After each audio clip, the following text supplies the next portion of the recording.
Hi you guys, it's me Paco and you're watching Badged Books.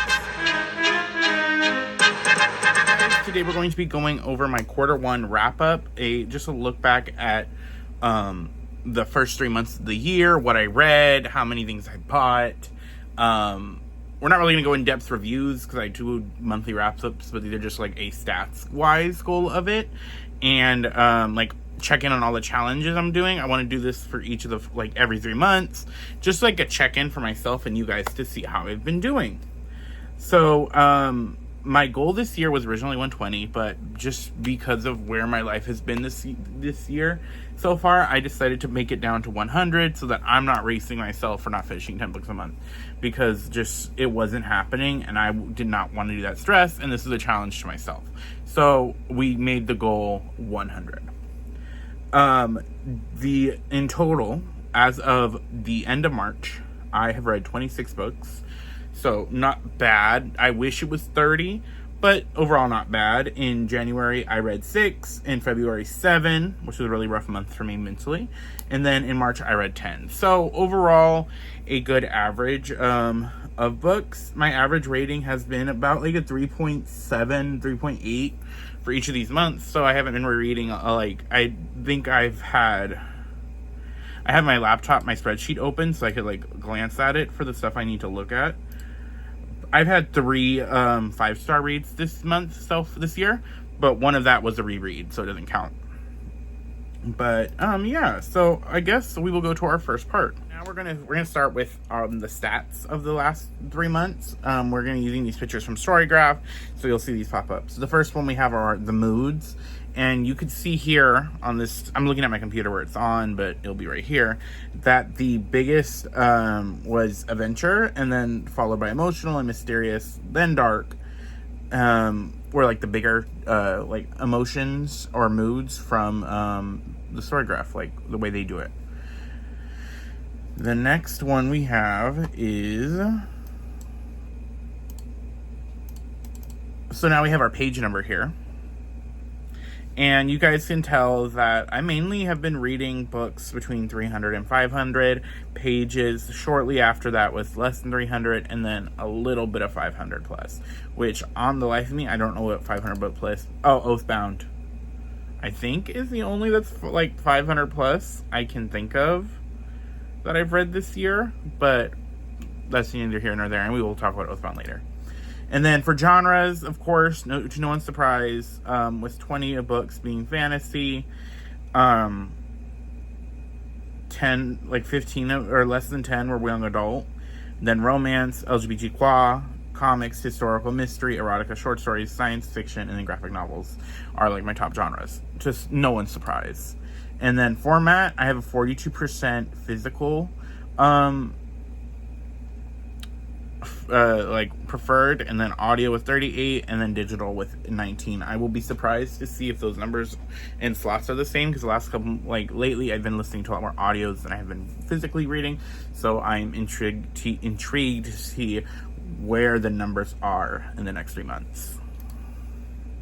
So yeah, those are all the stats I have for you. So we're gonna go to a check-in and all the goals. So my first goal has been to read all of my Fairy Loot books that I had as of 2024 that were unread, not including new Fairy Loot releases that I'll be getting throughout the year, even though I want to read them. But my goal is to have by the start of next year none of the Fairy Loot releases on my TBR shelf that are from the years that I did not get in 2025. So that is like one of my major goals, and I have read 5 of those books in the 3 months that we have been going on. So I have about 18 left, and of enjoyment level, I'll say that my top reads were probably Sorcery of Small Magics and the Wren and the Holly Library, which is surprising because like the romantasy ones that I've been reading, I haven't been loving from the romantasy subscription. But I did read the Wren and the Holly Library and really loved that. You guys can see that in last week's video. But I think that was last week. Last week's video was the wrap up, so I really enjoyed that. I am excited to be reading more. Like this month, I haven't gotten to any of this month's ones, but I'm trying to do 2 a month, at least 2 a month, maybe 3. but I'm really excited to read the ones I'm reading this month. So I think I've been doing well with that challenge for myself. Yeah. The next challenge, I think that's really it besides my main TBR goal. I mean, besides like to read book club books from my 2 book clubs, the most important ones are the IRL library one I go to, and which we have to save libraries, y'all. Whatever is going on, do what you can to save your libraries, because this world is going crazy. And then talking about, and then the personal book club I have with my friends. Even though I did not read last month's books, Mask of Mirrors, I plan to read the Mask of Mirrors at one point this year. But I am entering a new challenge, which you guys will see next week's video will be the TBR for that challenge. But it is a yearly goal. I tried to do it last year and did not succeed. I don't even know if I got a bingo last year. But I am doing the Reddit Bingo Challenge, which is a fantasy bingo board from Reddit. A lot of people have been doing it this year, and I was like, I'm going to do it, but I don't know if I'll do a TBR for it. And then I saw a bunch of TBRs for it, and I got jealous, so I made a TBR for it, and you guys will see that. I'm not doing hard mode, but I am doing the hero mode, which is to post a review. So you guys will see a review if you go to my Instagram, which I will be trying to do reviews for each of the books. And if you want a spoiler for next week's video, one of the first review is up, Throne of Secrets, which I did that one at the post. Maybe we'll do reels or TikToks for the other reviews. That might be fun. But those are the challenges on there. So those are like the reading challenges I had. And as for my booktube challenges, I have, or like things that are going to be changing in the next few months. I am now hopefully busy season over at work, so I want to do a lot more stuff with booktube. I was able to do sprints in February, which was fun, but I really was not able to do any in March, and I really haven't had a chance to do any in April. I will be sprinting the week this goes up Friday at 8 a.m. I should be currently on sprints with the Word Nerd. If you're watching the minute I upload this. With the Word Nerd, and I will be sprinting the Sunday, as of the recording Sunday, for Fabelin, which I am a co-host of. Love that. I was talking to Princess about this, is that I want to do more creative stuff with this channel, so I'm going to be trying out some new things. We'll see. I'm not going to say any of the new things I've been thinking of, because if they don't happen, I don't want myself to be like, well, you said you have to do it. But I do want to do more series videos and things like that. So expect more things. I don't think I'm going to be doing hauls anymore as much, because I just did not have fun filming them. And my channel was feeling too formulaic. And I was like, okay, I'm going to still do wrap up and TBRs. Those are my favorite, the easiest and favorite videos to film.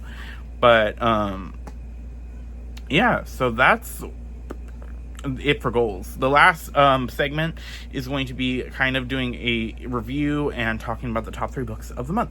So that'll be next.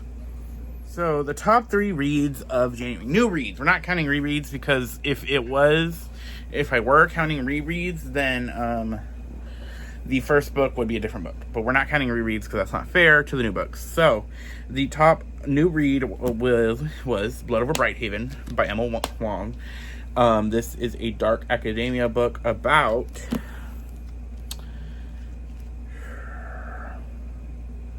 Siona, who is the first ever woman to make it into the High Mages. They're in the society. She is the first ever. They allow women to do it, but she's the first one to pass. They allow one to test every couple years, but she's the first ever to make it onto the High Magic Council, and she is treated like shit by the other high mages, because they think less of her. And she is given a assistant, the janitor, who is from a different culture than what the city is in. And they end up working together to figuring some shit out, and that's all I really want to talk about, the plot of it.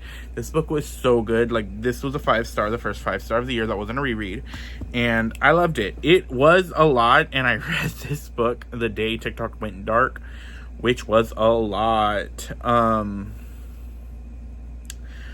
It was a lot, because this book talks a lot about the way that systems are corrupt and stuff like that. And so just finishing this the political not speculative, but the political pageantry that was TikTok Going Darkness of it all, was just a mere reflection, it felt like, to some of the stuff in here.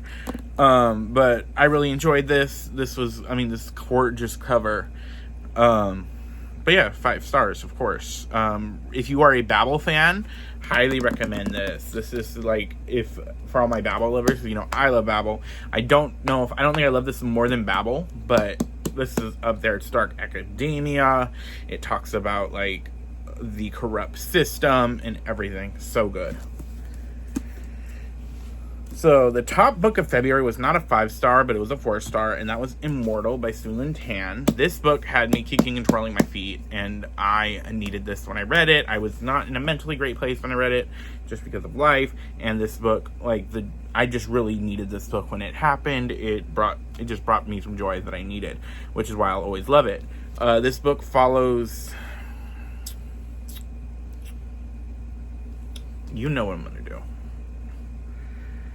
Lian, as she is become Empress after some shit happens, and she wants to free her people from under the thumb of the gods, and she ends up being paired with the god of war for some shit. And I don't want to get too much into details of this, but I really love this. I love the banter, enemies to lovers vibes of this. She's like, I want to kill you. He's hot. I just love this energy that this book had. The banter was really fun. Is it the best book ever? No, but I really, really enjoyed this. And like I said, this was a light for me, so I really enjoyed it. The third book, the top book of March, was Oathbound. I know the character's name in this: Bree, Nick, everybody. This is the third book in Oathbound, in the Legendborn series. This follows Bree Matthews, who, when she is going to college in the first book, she's not in college, she's in an early college program. She witnesses these kids killing something with magic, and she's like, what the fuck is that? And she finds out that her mom who had died in the start of the novel, before the novel started, might have had some happenings with it, and so she wants to investigate more. Finds out the society has Arthurian and stuff like that, and shit happens. This is the third book, my favorite so far. I love the character development that Bree went in this. Tracy Deonn did the thing. I need book 4 now. This book made me a Nick fan. I can go either way, even though I think that the triangle needs to be complete. I think we need just Bree and her boys in the end is what I'm wanting. But I really love this. I loved Bree. I loved Nick. I loved Mariah. I just loved all the characters' development we got for the characters. And seeing Bree be a badass was just fun. I forget how much I enjoy the series. Because I had started and I was like, oh, I love Bree. I forgot. It'd been a minute since I read Bree. But yeah, so those are the top 3 books of the month. The top books of each month for this check-in. My monthly resets are a new format of videos we're trying. So will the next video you guys get in July be the same style? Probably not. We are testing the waters out. But yeah, I will see you guys next time. Like I said, next week's video should be a bingo board TBR. Don't hold me to it if I don't. But yeah, I will see you guys next time. Bye.